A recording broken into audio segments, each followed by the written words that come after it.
Hello, everyone. Welcome to the TSMU Q&A series.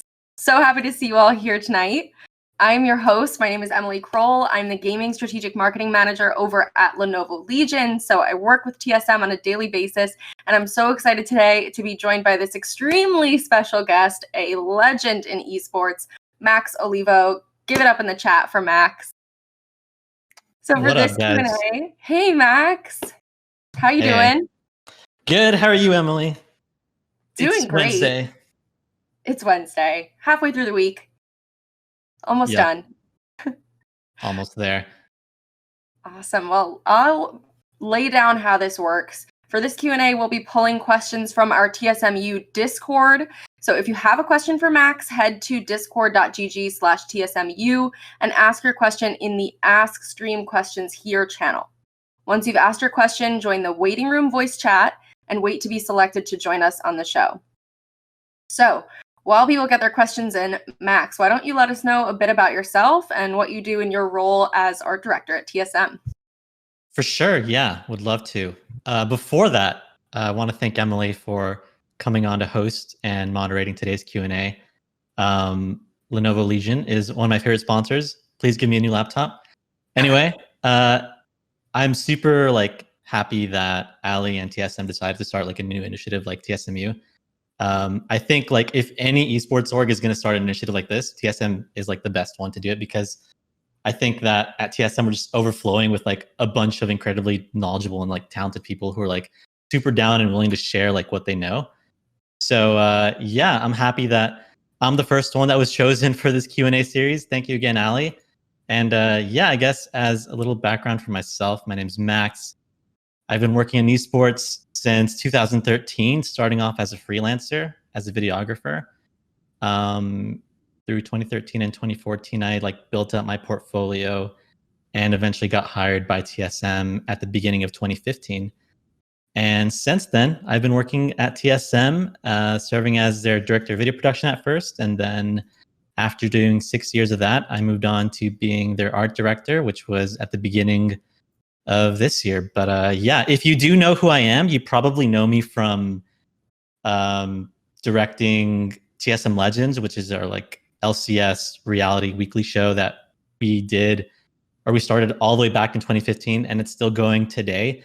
It's directed by Andrew White now, who's also an incredible director.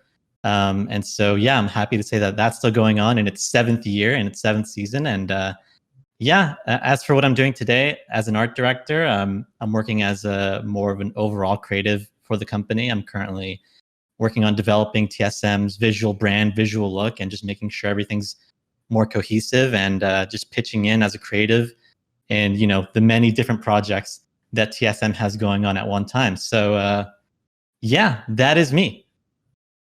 Awesome. I was going to say, you are the legend behind TSM Legends, really. Oh man, I wouldn't say so. There's a lot of other people who were doing it before we did, but I'm happy that TSM was the one org to bring out the show that kind of made it a standard for if you don't have a documentary show about your esports team, then you're doing something wrong. So I'm happy to see that we kind of started a trend in a way, and there are a lot of orgs now who do their own documentary series on their YouTube. But yeah, no, I'm just really happy that it's still going on. Honestly, when we started it back 7 years ago, I wouldn't think it would be still going today. So I'm really happy that it's still going on. It has a much bigger crew than when I started, and so sure. Yeah, it's like seeing my baby grow up. It's been pretty fun. I'm sure it is. So did you create the concept for TSM Legends? No, so I was hired as the founding member of the TSM content team. I was the first one here. Before I was here, TSM was just filming vlogs on their webcams, the old Bay Life vlogs, and Lena was filming content on her iPhone. And so I was the first one that came into the org that had actual videography experience. And so one of the first tasks that I was challenged with was creating a documentary web series based around our LCS team. And that was the general idea. That was a general ask. And from there, we came up with the name. We came up with the format pretty much on the spot as we were doing it. And, we made like a 27 episode season 1, and that's how it kind of came to be. But yeah, like we had like a lot of funny names for TSM Legends when we were starting it. Like I think Keeping Up with the Kardashians was like really popular back then. So like one of the ideas for the name of the series was like Keeping Up with TSM. And so yeah, I'm happy we stuck with TSM Legends. I think that it stands the test of time. It doesn't ever go stale. So yeah, that's how TSM Legends happened. Awesome. Well, we have our first caller, if you will, in the channel with Ali. So Ali, when you're ready, I think we've got Umi asking a question. Heck yeah. Hi. Hello. Hey. I'm Umi. I'm a junior in college. My question was, how have your day-to-day responsibilities changed as you went from the sort of one-man crew on TSM Legends to TSM's art director? Like, are you facing any new challenges, or what's up with that? Awesome. Thanks for the question, Umi. Nice to meet you. That's a really good question. My role has changed a lot for sure, but I'd say that esports as an industry has also evolved a lot since I joined back in 2015. So back in 2015, when I was hired to be the director of video production, it was mainly to run their YouTube channel and start like multiple series like TSM Legends and Ask TSM. But at the same time, like while I was doing that, I also ended up wearing like a lot of other hats as well. So basically, like, since I was around the team and I was holding my video camera, I was like, well, I'm holding the camera and the players are right there and I'm here, so I may as well take the photos as well. So I took the photos, and since I took the photos, I was like, well, I may as well post them to social media as well. So I wore like those hats, and then, of course, I was doing TSM Legends, where you also need like thumbnails. So I also ended up doing graphic design. And since I was doing design, I also ended up doing like merch design and just other random graphics that we needed for social media. So I ended up wearing like a lot of hats and doing a lot of the practical creative work back then, back when TSM didn't have, or back when TSM wasn't as big and esports wasn't as big. And there just wasn't the resources to kind of hire out specialty people who specialize in a certain trade. So I ended up doing a lot of the creative. And so as esports has grown, as TSM has grown, we have the resources to hire out more specialized people. And now we have like a lot of insanely talented people who specialize as like cameramen, producers, directors, thumbnail artists, editors, photographers. We have a social media team, an apparel team. And a lot of those things are things that I've already done for TSM before. So now in my new role, I can, with my experience, just kind of help direct and guide and create that cohesion and make sure that we're meeting like the same standards of quality that we've always met in the past, back when, I was doing them. And now even more so now that people are actually specializing in these things and working for us. And so I'm no longer doing a lot of like the practical hands-on stuff as I was before, but I can at least like guide all our creatives towards like a creative direction and a single vision that looks good and makes sense for the TSM brand. So I guess to answer the question, my day-to-day is different as I'm like not going to the events and holding the camera myself, but I can at least point back to like what we've done in the past and say like, hey, it should be like this, it should look like this. And we can also look to other esports orgs and non-endemic orgs and see what they're doing and kind of take inspiration from there as well. But yeah, overall, like my day-to-day isn't super different than it was before. I just are not doing like the super technical practical stuff that I used to be doing. That's really interesting. Thank you so much. Yeah, of course. No worries. Thanks for the question. Thank you. Great to meet you, Umi. Awesome. We have got our second caller on the line. So I believe, Ali, you're going to chime them in now. Hello, can you guys hear me? Yes. Hello. Hi. Hi, I'm Aryu. I am a senior in college. And my question was, so like, I guess either for TSM Legends or whatever you're working on now, do you have full creative freedom, or do you have like sorts of restrictions that like you have to, I guess, like be restrained by? And if so, how do you approach that? For sure. Thanks for the question. I think it depends from project to project, especially in esports, where a lot of the time you don't get a lot of lead time to really plan out like the nitty gritty details. You kind of just have to, go as you go basically, and just be a creative as you go on the project. And so, even if there weren't like restraints or boundaries that we couldn't cross, like it'd be really hard to not eventually have the creative person take the absolute lead on how exactly things should look. And so I think that as I've grown as a creative and gotten experience over the years, I've realized that having restraints and having boundaries and set rules is actually way more helpful than not having any at all. Because if it's just like a blank canvas, a blank page, and the project is really important, then that's just like way more stress, and it could lead to like a lot of lost time if what the end product is not exactly what the client was looking for. And when I say client, like for me, I usually mean like TSM as my client. And so yeah, I think that these days it's good to have, for example, like TSM right now, we're developing like more robust brand guidelines that we can follow and make sure that everything looks more cohesive and professional, and not just leaving it up 100% to whatever creative we contract out or whoever we have working on a project in-house. And so yeah, I would say that though it sounds like a little weird, having boundaries and guidelines to follow is actually preferred when you're working in an industry that has a lot of projects given to you that you don't have like a lot of time to work on. So usually it's just a a 1 day turnaround or a 1 week turnaround, and if there's some guidelines to follow, then that just saves so much time and makes the creative come out so much better in the end. Awesome. That's it for me. Thank you guys. Thank you for the question. Great to meet you.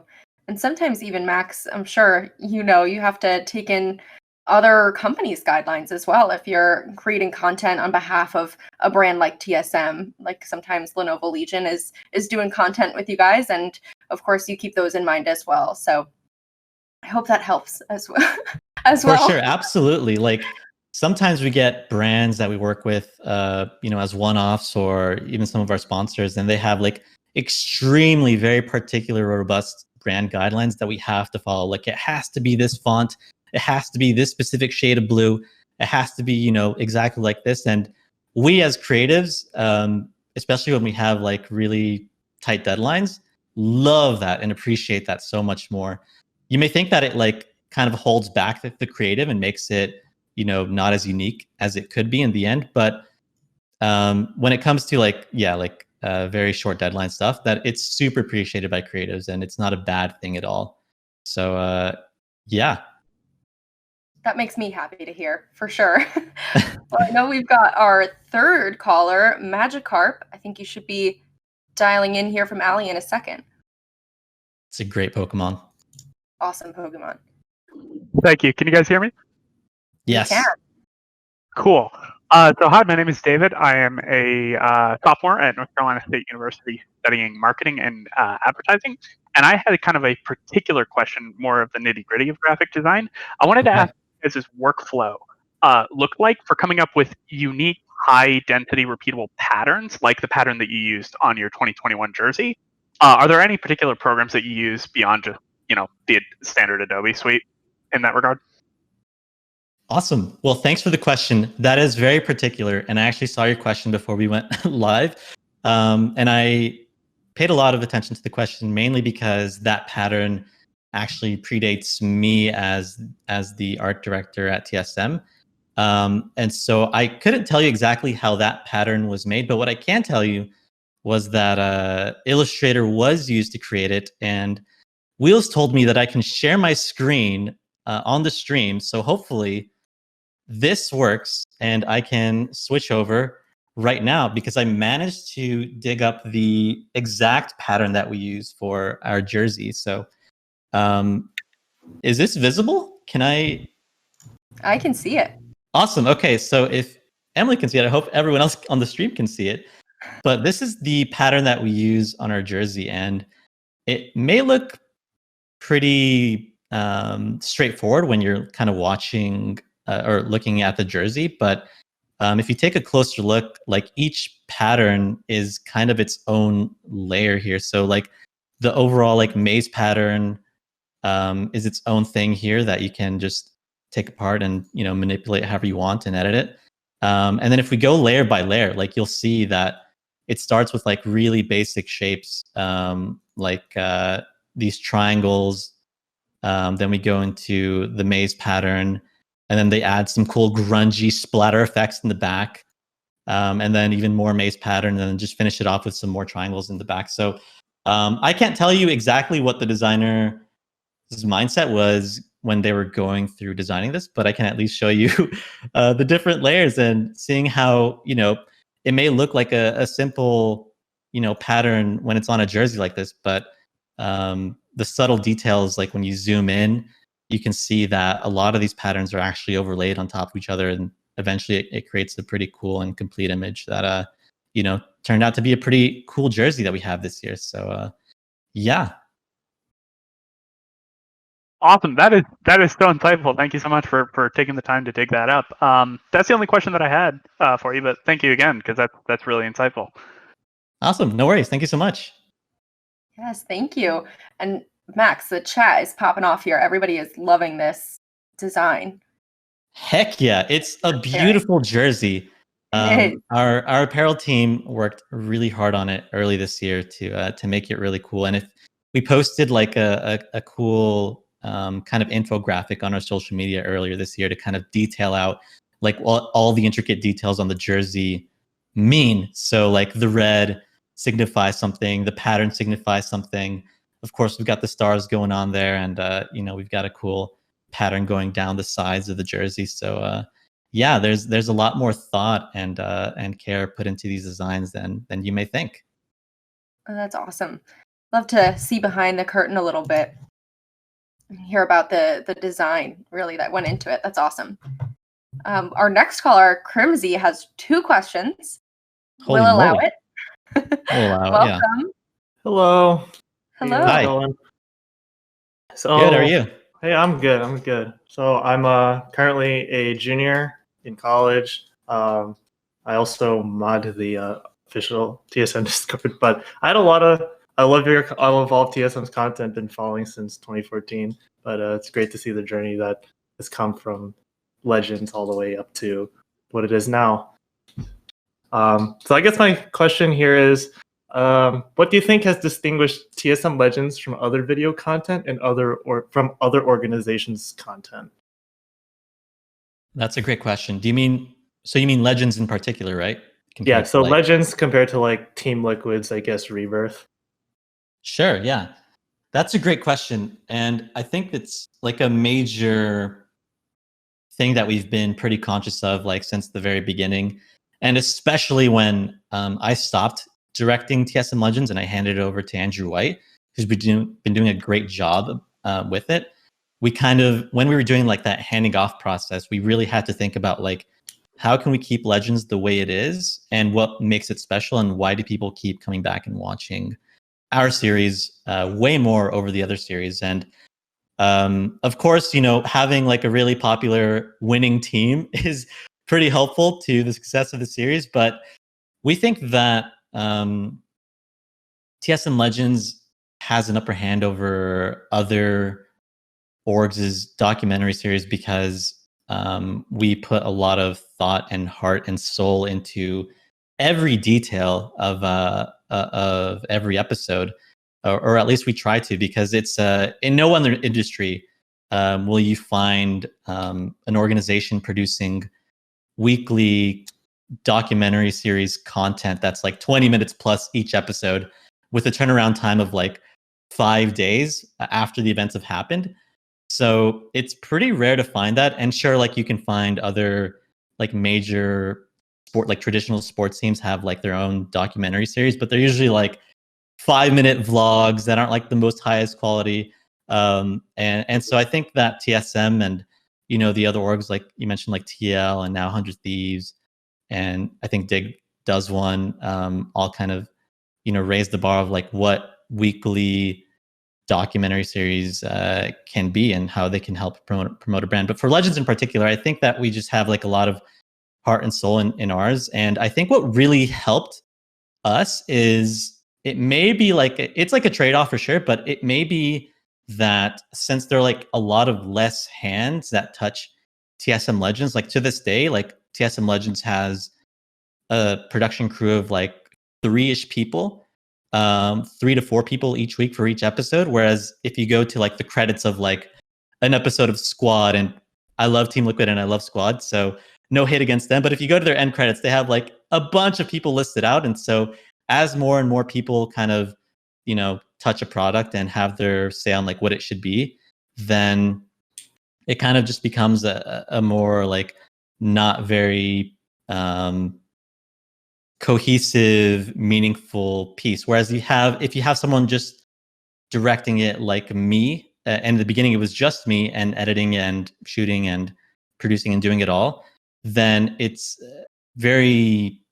way easier to kind of understand what the director's message was that he was trying to get across each episode. And so Andrew understands this, and he kind of carries that forward too.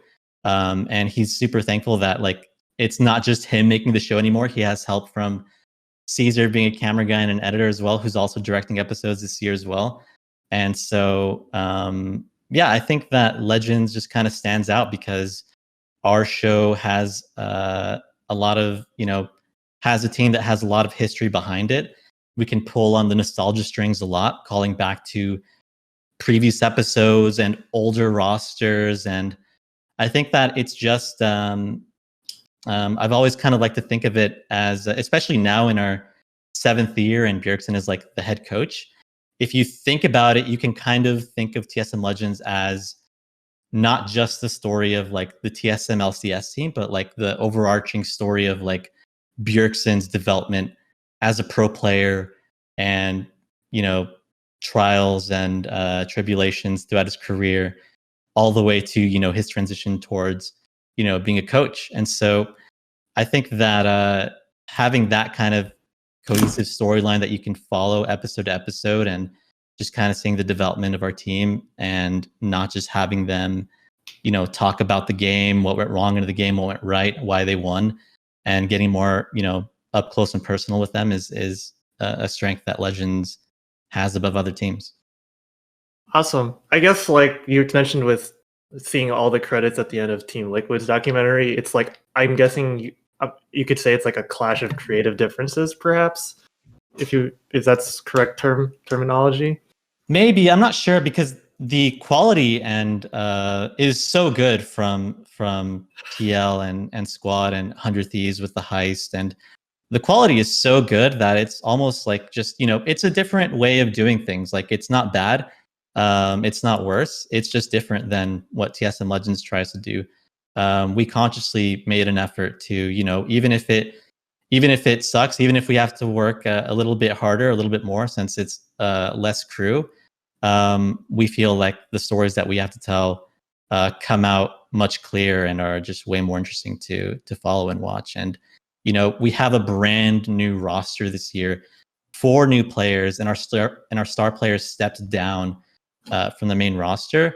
I think most shows would like take a hit in viewership or take a hit in like people who are interested in the team or the show, but we've had like a lot of people tuning in and really enjoying learning about these new personalities like Hooney, Sword Art, PoE, and it's just a different way of approaching things. And nothing against TL, they're killing it as well. Awesome. If you guys don't mind taking one more follow-up question to this, but Go for it. So you obviously over the years TSM has signed streamers across the world, like Danuk and then and such. But what challenges do you think are there in creating content focused on them when they live miles and miles away from the main facility and such in California?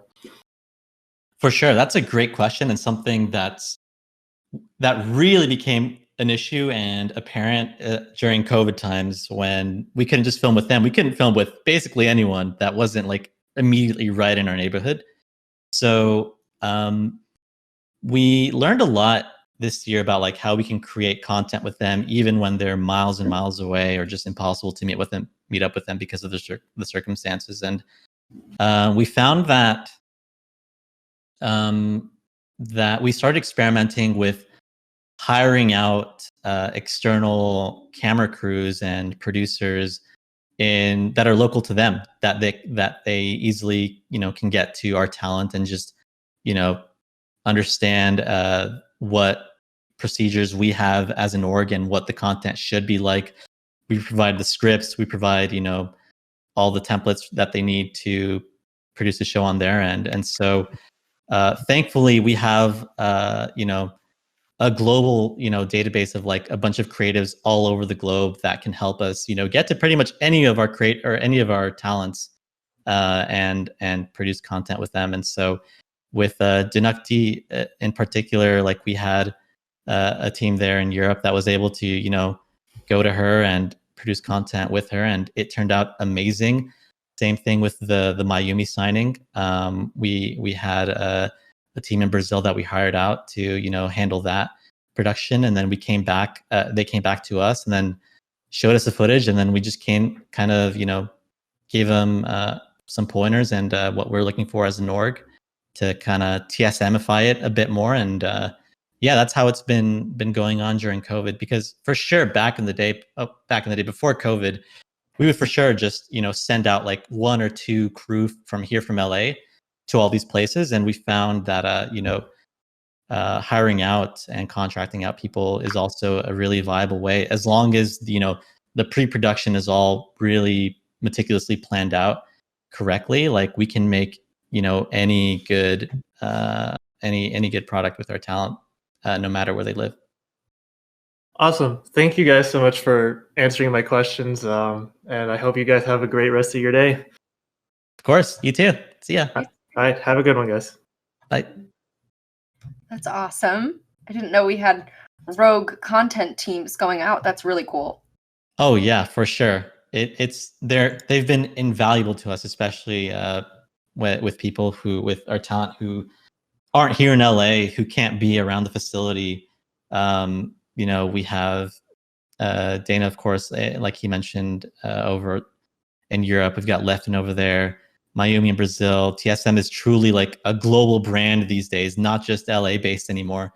And so, we live online, and, whatever we got to do to, get content with them, we do that. And of course, we'll always never stray away from, flying them out to the facility when we can go back to the facility and having them, interact with our other talent, with our LCS team, and film content that way. So, the door is always open, and we're always looking at cool, new, innovative ways to, work with, outside contractors and outside content teams to produce good content. Yeah, wow, that's really amazing. And the facility, so excited to see that open. You guys are doing such amazing work in there. So I was there when it was in construction, and so excited, even from a partnership standpoint, to just see that come to life. It's really, really exciting. I am lucky enough to have been able to go to the facility in kind of a finished state during COVID to film some things, and it's looking amazing. I'm really excited to when we can all finally go back in there and have whatever meetups or parties that TSM hosts, and it's looking amazing, and I'm happy that a content team in particular gets a massive space, a massive studio on the second floor. There's going to be a lot of cool content coming out of TSM. Yes, awesome. I'll make sure Lenovo Legion's got the invite to all of those amazing facility events. For sure. But I saw some confusion in the chat, so I just wanted to reiterate how we can ask questions to Max. So we're pulling questions from the Discord. So first of all, make sure you join the Discord. It's discord.gg/TSMU. You're going to put your question for Max in the Ask Stream Questions Here channel. Once you've asked your question, join the waiting room voice channel to wait to be selected to join us on the show. So Allie, our fearless TSMU leader, is going to work with you to get you directly onto the show. But we have a seasoned vet coming back to us. Umi has another question. So I am going to pass the virtual mic back over to Umi while we let some more questions roll in. Hi, I'm back. This is sort of backtracking to something you said earlier, but Max, you mentioned a short turnaround time for TSM Legends. How did you go about editing footage in that short period while still maintaining the quality of the show? Like, was it just grinding out the edits, like sitting down and working on it for hours on end or whatever? Or did you have like a specific way of navigating that? For sure. That is a great question. And it's something that it's not for everyone, but the workflow essentially was something that I called constant output, which is, I think, a pretty good way of avoiding burnout. But alternatively, maybe some people may face burnout because of it. But basically, any editor knows, any creative knows that you will get like just stuck. You just won't know what to do next on whatever project you're working on. And for Legends in particular, since the crew is always so small, there was always something that you could do if you were stuck on one part of the project. And so, for example, if I was stuck on the edit, like I couldn't find the right music track to use, if I didn't know what scene was next, if I didn't know how to construct the overall story of the episode, I could always just default back to whatever tasks were needed to get the show and the episode out anyway. So, for example, like if I was stuck on the edit, I would, work on the thumbnail, because I know eventually I'm gonna have to work on the thumbnail as well. And if I can't think of anything for the edit, may as well work on the thumbnail, and that's pretty easy. It comes to me pretty easy, and I can just do that as I think about the edit. So yeah, like little things like picking out the highlights, like in the LCS footage, like the gameplay footage. That's also something pretty mindless that you could do. Essentially, the idea behind constant output is just making sure that you're always moving forward and accomplishing something, rather than just being stuck and just staring at the screen with a blank face. Like that's like the worst thing that you can do, especially when you're on a tight deadline. So that's essentially how we made our deadlines for Legends in particular. Thank you so much for that. I'm an editor myself, and I know that it can be really hard to kind of sit down and like grind out edits. So I definitely see where you're coming from about sort of switching gears and focusing on something else creative. So thank you for that. For sure. I think also that the hardest thing for sure when you're working on a project is just getting started. Just like, how am I going to go about doing this? Like, just like overthinking every single thing. And the advice I always give is just start something. Just put something on the page. Just put something on the timeline. Just drag it out, whether it's like a music track that you can edit or color grade some footage or whatever. Just putting something onto the timeline and doing something to it is better than doing nothing, essentially. But yeah. Thank you so much. That's all I had. Of course. Thank you. Bye. Thank you. And that's great advice, I think, for all areas of life. If you don't know where to begin, just begin. Just kind of start somewhere, anywhere, so that at least you've gotten started. Yes, just do it. Ideally, like as a creative, you want way more time to, Of course. make sure that you make everything look how you envisioned it, and so that you can, flex your muscles as a creative and, show off your craft to the world. But sometimes they're just tight deadlines, and you got to do everything you can to meet those. And so I think that it's still like a really, really good skill to learn, though, just pushing through roadblocks like that, because that's just being a creative as a job. You have to meet the deadlines that are given to you. And so yeah. Awesome. Well, we have a text question from the Discord. So not a caller. So I'm going to read this one out. I'm going to paraphrase it a little bit. So we've heard from Allie. why TSM is creating a university program, but Max, why do you support it? And more importantly, why is it so crucial to get this interaction, with collegiate students important to get it right? Like, what's in it for TSM essentially? Wow, I think it's really important because, especially for someone like me who knew they wanted to be a creative super early on in their life, like since like elementary school, like I knew that I wanted to do something creative. I wasn't sure like photographer or videographer or designer or something. So I was thankful to know early on what I want to do, generally. But I feel like there are so many people who are like in college or in high school and they know that they want to get into esports and they are creative and they have, these technical skills. They're just not sure how to break out into the scene. And when I think back to me, in that position, I just felt pretty hopeless. Like I remember applying to so many teams. Like I applied to work like at Evil Geniuses and Team Dignitas, and I never heard anything back from them. And there was just no clear path and no clear like precedent on like what I should be doing to, get hired by one of these companies, one of these organizations that I want to work for, so I can work in this industry that I really admire and want to work in. And so I think that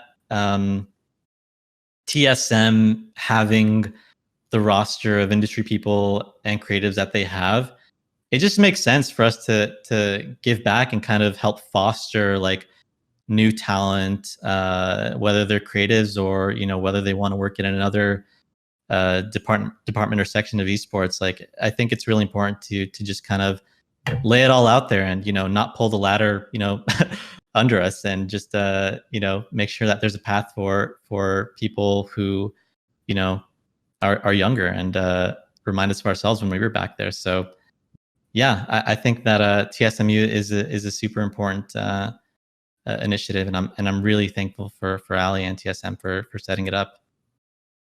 Yeah, absolutely. Same here. And part of that question was directed at me for my input. So I'll go ahead and give it.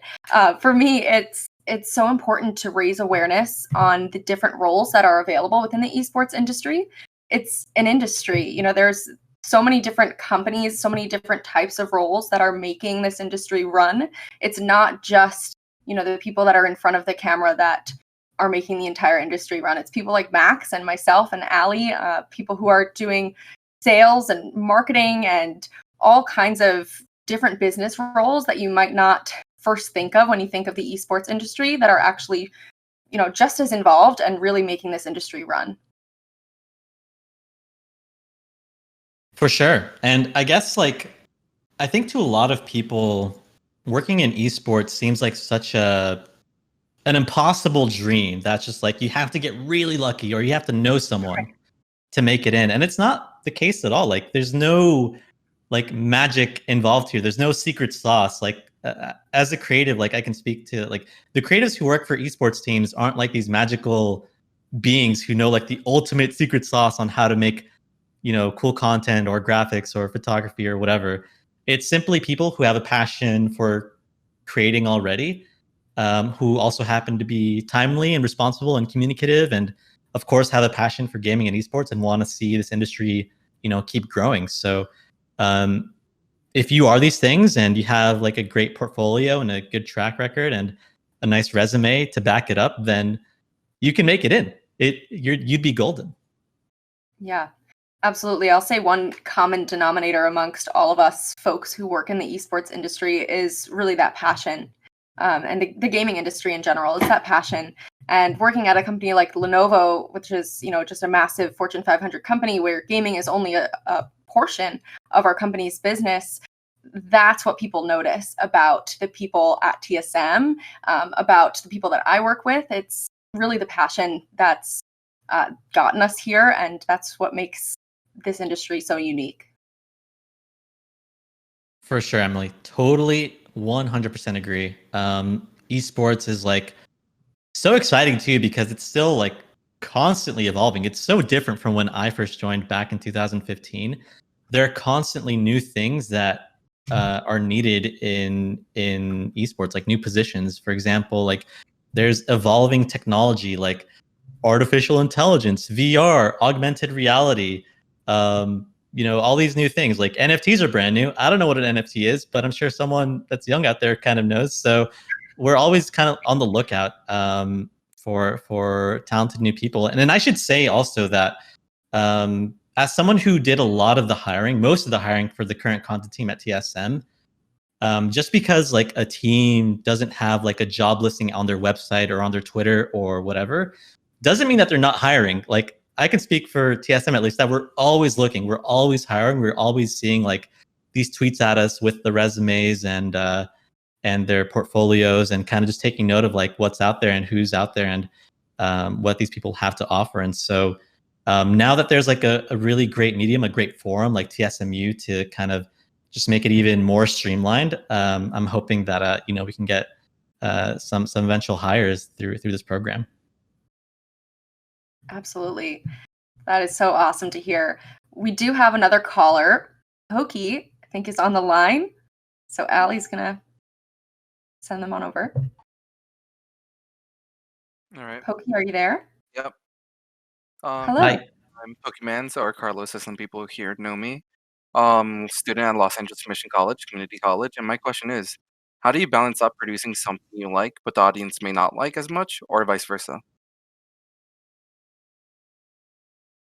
Sorry, ask the question again. I accidentally turned down my volume in the middle of your question. It's all good.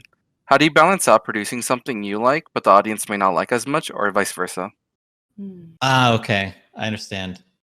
Interesting. Yeah, I think that in esports, you for sure have to constantly keep a pulse on, what your audience in particular would like, because the TSM audience will want something completely different from, what Golden Guardians audience may want. And so, and when it comes to your own personal taste, your own personal inspirations, your own personal style, it is like part of a creative's job to be able to adapt and be agile and be flexible and to kind of adapt to whatever is needed or whatever is asked of, whatever is wanted by the client. And the client is sometimes the audience, because you can create like the best content in your eyes or the best product in your eyes, and you think it's absolutely immaculate. But then if your audience doesn't like it, then what was it for? Like, sure, you got your work out there, but you pleased like no one. So it's important to kind of be able to brush your ego aside and just and create to kind of serve a greater purpose, which in this scenario it would be, to making the audience happy and giving them what they want. And so sometimes there are risks that we take where we produce things that we aren't super sure the audience would like there's no precedent, or no one else has done it before and we're not really sure how the audience will react. We for sure have made a couple of videos that just bombed or didn't get views or just wasn't really liked. And so that's also a part of it, just taking risks and seeing, how your audience reacts. And it's a constant communication back and forth between the creatives and the audience. For sure, like I can tell you, like most of our creatives, like almost all of our video producers are looking at the comments. They're looking at the YouTube comments. They're looking at the Reddit comments, the tweets. And although some of the comments may be like hurtful, or just you may think that they're not very productive or mean comments, we take it in stride. And working for TSM, we grow thick skin, and so we know how to kind of translate that into more productive feedback rather than just mean comments, and kind of try to apply that to the next video. So yeah, it's a constant back and forth dialogue between audience and org. Thank you. I will actually really like that answer. Also, do you have any like examples that you could think of where you have had to like make a choice of like you might not have liked it as much, but the audience would have liked the change? Oh man, here's like a great example. Like I love making when I was on the content team, I loved making documentaries. Like I loved doing TSM Legends. I loved doing the Meet series, like Meet Broken Blade, Meet Myth. These like really like introspective, deep dive into like these talented creatives and pros that we have on our roster. But then when like Fortnite blew up, like all of a sudden, Myth, Daquan, Hamlin's, like they were our biggest talents, and they were like getting all the views on our YouTube. We had to adapt, and I had to kind of go away from making like these really, these really like filmy documentaries over to making like really silly, memey like challenge videos, things like this, like food challenge videos, what's in the box, these types of things. These are things that I had no experience in, but it's obviously something that audience really liked, and it showed through the views and the comments, and it helped push the brand forward. And so I had to adapt. I had to put my ego aside of like, well, I think of myself as like an artsy, serious filmmaker, but now I got to make these really silly videos. And as I got into making the videos themselves and interacting with this talent like Myth and Hamilton and Daquan, I found myself that I actually really enjoyed making these types of videos and this content, and it was really, really fun, and it was also really good for the brand. And so sometimes you may think that what you like as a creative and what your style is, but as you'll notice through the years, you'll notice that you're constantly evolving and your tastes change. And sometimes it takes like a really big game like Fortnite to blow up to kind of open your eyes to that. So yeah. All right, thank you. Thank you. Yeah, thank you. That was an awesome question and an awesome answer. Really good to hear. We have another text question. Nice. So I'm going to read this one out, and then we've got a few more callers. Really exciting. This next question is, what tips can you give for creatives who want to break into the esports industry? What should your portfolio look like? And is it necessary to know lots of different creative disciplines? Loaded question. That's a loaded question for sure. Let's see. What tips to get into the esports industry as a creative? Well, you for sure do need a portfolio. Ideally of your best work possible. If you're not proud of something in your portfolio, you should just take it out. Like honestly, you just take it out, because it's supposed to be a showcase of your absolute best of the best work. And so for sure, make your portfolio nice and easy to read. I suggest using something like Squarespace. I think they have free plans to kind of get like a decent looking portfolio up. Wix is a good one. Weebly is a good one. I personally use Fabric.io as my portfolio website to kind of showcase what I can do. And if you want to take a look, it's maxolivo.com. Shameless plug. But if you want to take a look of what my portfolio looks like, then there's that. General tips for getting into the industry. I think that, it's really anecdotal, but my way of getting into the industry was just kind of reaching out to people and offering your skills not for free or cheap, but sometimes for free and cheap. Just because I think you hear a lot of people say that like you should always charge your day rate. You should always, don't let yourself, get, what's the word I'm looking for? Taken advantage of as a creative, like for your skills. I think that's good general advice to follow. You should for sure not do work for free on a consistent basis, but it's important to do work for free, whether it's like your own personal passion project that can like show off your skills that are kind of related to esports or gaming. For example, like my demo reel that I submitted to TSM that got me hired had some videos that I created for myself that weren't I'll just say it. Like in my portfolio, I had like a fake like news League of Legends show that I called LOL Recap. I didn't personally have like a passion for sharing the news of League of Legends or LCS or anything like that. But I did have a passion for creating good-looking content, and so I wasn't being hired by anyone, and so I created my own fake show to kind of show off that, like, hey, I can make motion graphics, I can make logos, I can make a good video, and now it's in my portfolio. And that's an example of working for free that adds to your resume and kind of shows off your skills in the best light. And so for sure, don't like do work for people that are asking you for like a massive big project for free. Don't accept opportunities like that, because they're usually not opportunities, usually just scams.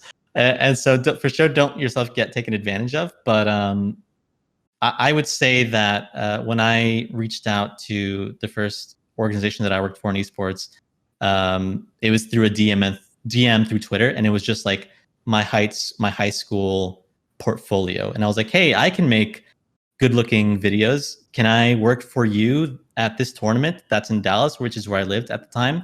I'll work for like very cheap or for free. Just let me come film your videos, please. And they were like, yeah, sure, come on down.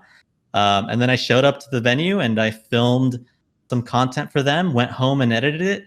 And it turned out to be part of the demo reel that I also submitted to TSM that got me hired. And so that was another, instance of, kind of putting your ego aside and not, charging like your day rate or like something very expensive or outwardly to someone who's already like not really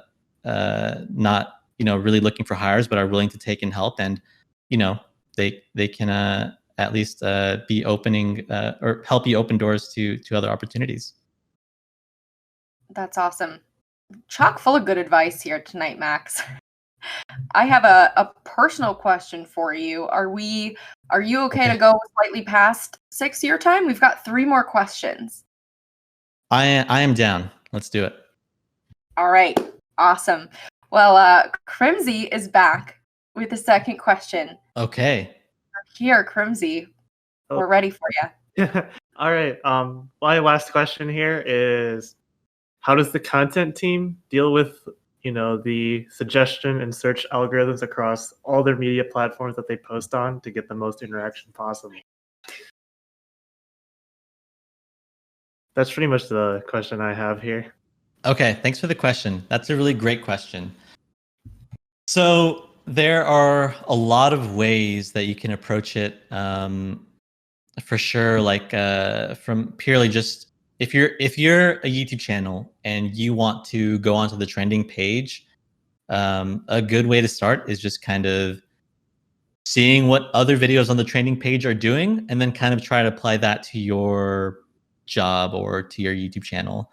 As it comes to like analytics and stats like that, it's really not my world. Like the only stats I care about are watch time and viewership, and anything past that, like, the demographics of it all. Like, I think that it's useful in some contexts of like, we got to sell this series to this sponsor or to this company and, sell the rights to this show or whatever. But when it comes to being a creative and running a YouTube channel, like it's really straightforward. Like, people like your content and they keep watching it and it gets recommended and it goes trending on YouTube, and that's that. Like, as long as the content is really, really good and people are watching it and it's something people actually want and care about, then it's easy sailing from there. But if you're asking about like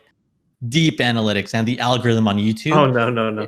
it's just insane. Like, people who tell you that they understand the algorithm on YouTube don't really know how the algorithm works. No one knows, especially since it's ever evolving. It's just impossible to kind of nail down. It's a constantly moving target. You can try to, build your content team or your workflows, your SOPs to kind of, follow what you think the algorithm or how it works. But it's just going to change like within a couple of months anyway. And so you're going to have to adapt again. And so, yeah, it's a constantly moving target. And yeah, I would say that before that, just kind of focus on the content first, and then focus on kind of on like the YouTube tags and the SEO, that type of stuff afterwards, after it's all said and done. All right. Thanks again, Max, for answering the question. For sure. Thank you. All right. Have a good one. Awesome. Our next question is from Fruity Colors. I think you're on the line with us now. Hello. Hello. Hi. So my name is Brian Nguyen, and I'm a graphic designer at Portland State University. And my question is, like, as the art director, what sort of skills do you expect a designer to have when you're looking to hire more creative minds? And also, like, what do you look for specifically in a portfolio, like logo design, like specific skills that designers should really have?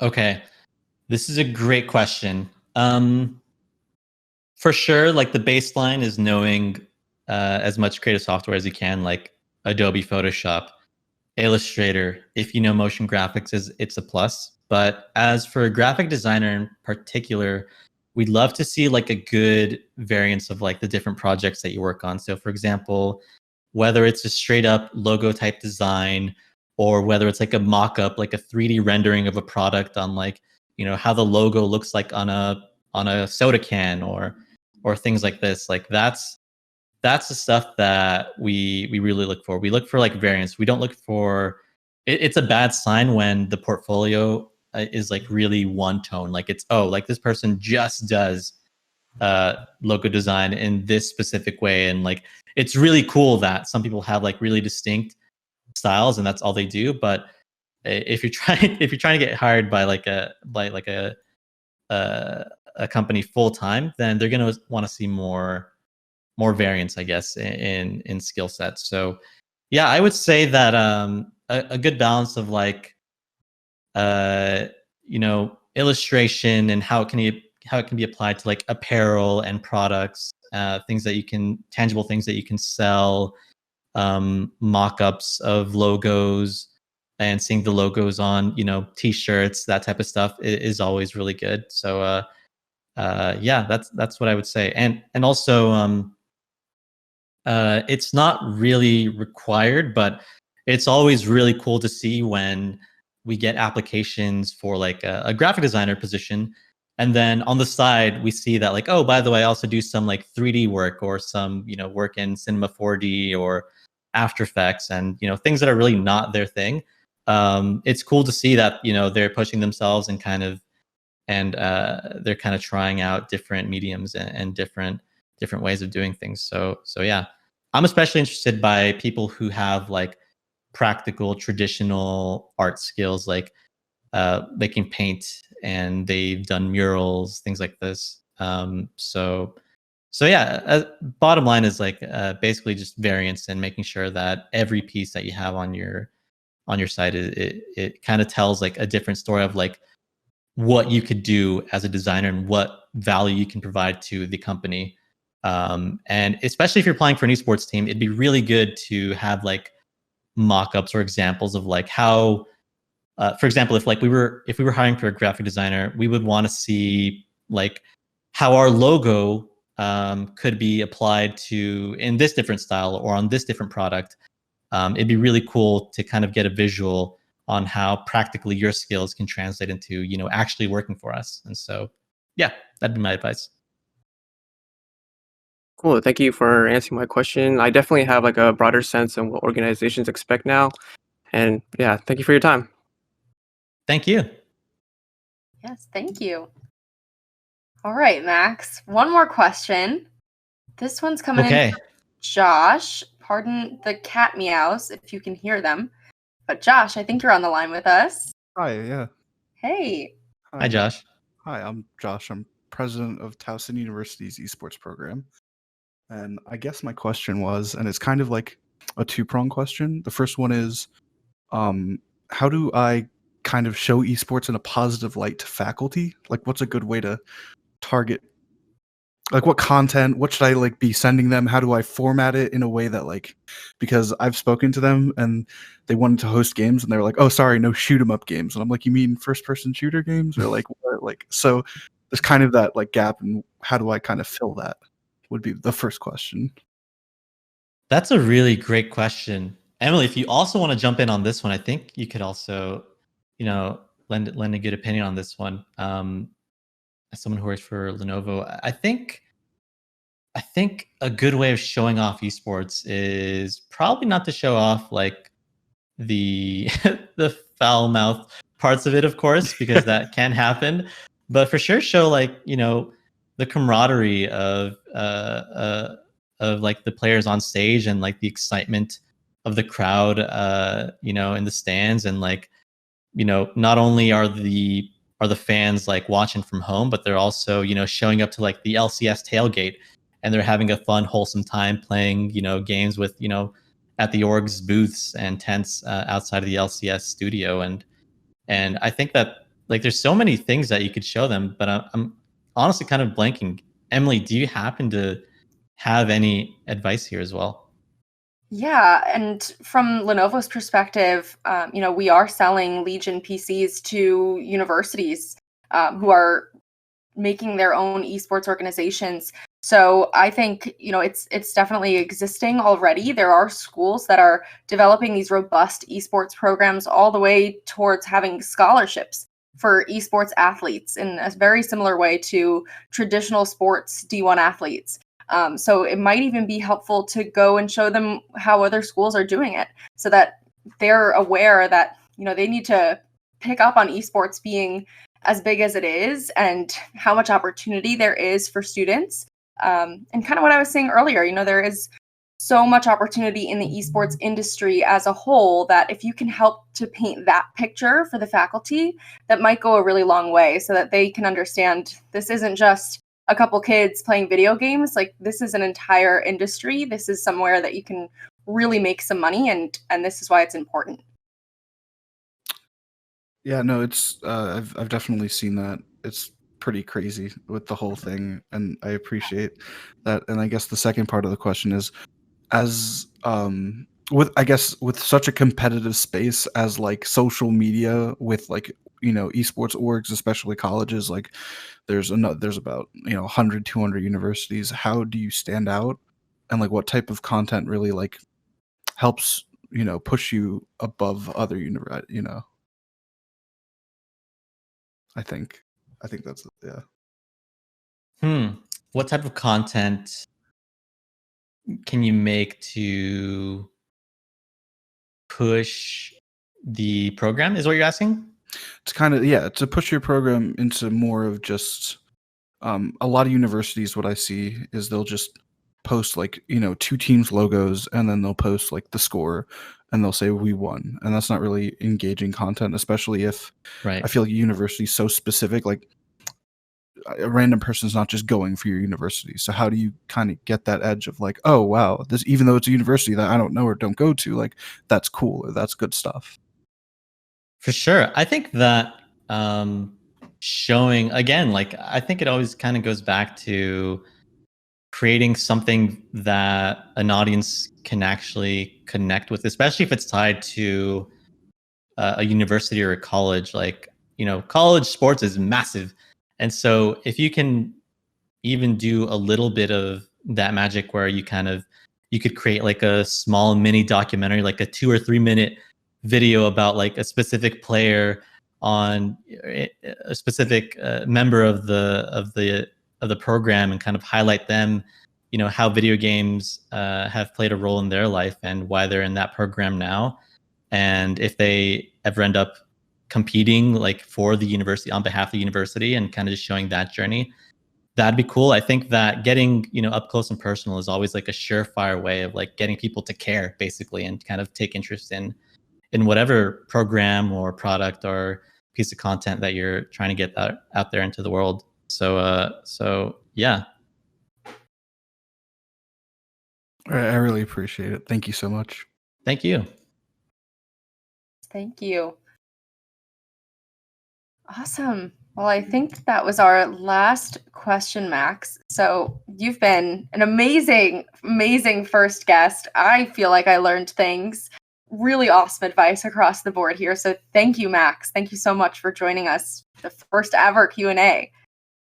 Thank you, Emily. It was so much fun. I'm really excited to see who else TSM brings on in here, because there are just so many people at the org, like I said, that have so much experience and so much talent that they're just super willing to share. So yeah, I'm excited, and hopefully maybe down the line we can get like our sponsors, involved, and maybe Emily can be the guest for one of these and kind of share her knowledge. So yeah, I mean, I guess as like a last thing, for creatives who are trying to get into esports and just don't know what the next steps are, I think that at least I can give you a sort of mindset that you can um, try to incorporate into your day-to-day work as a creative. And it's just to kind of always like try to maintain the mindset of someone who's always willing to learn, and never think that you're just like done learning, or that you're done learning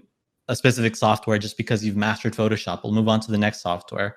Just because you know how to edit a video pretty well, maybe you don't know how to do sound design very well.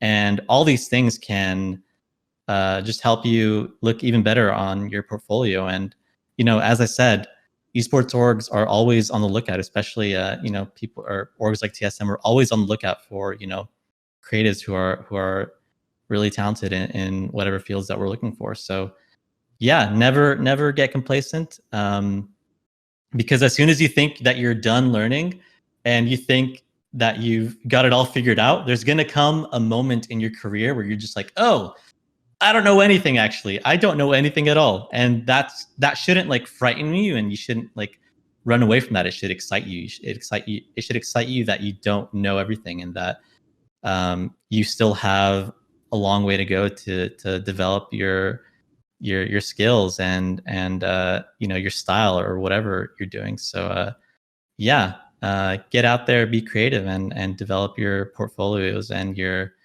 websites, and I'm sure you'll get hired by an org. Awesome. The parting words of wisdom. That was really, really great to wrap it all up, Max. Thank you again. This was so much fun. I just want to plug the Discord one last time, discord.gg/TSMU. If you're not already on the Discord, what are you doing? Get onto the Discord right now. They are having another resume review night, I believe, tomorrow night. So Allie for sure will be posting more about that in the announcements. And how to join that specifically. And then our next Q&A will be on April 28th at 5 p.m. Pacific, 8 p.m. Eastern. So we're really excited to see you at the next one. Thank you guys all for joining. And thanks again, Max, for all of your wisdom tonight. Thank you, Emily. And thank you to everyone watching. This was a lot of fun. I'm super excited for who the next guest could possibly be. Me too.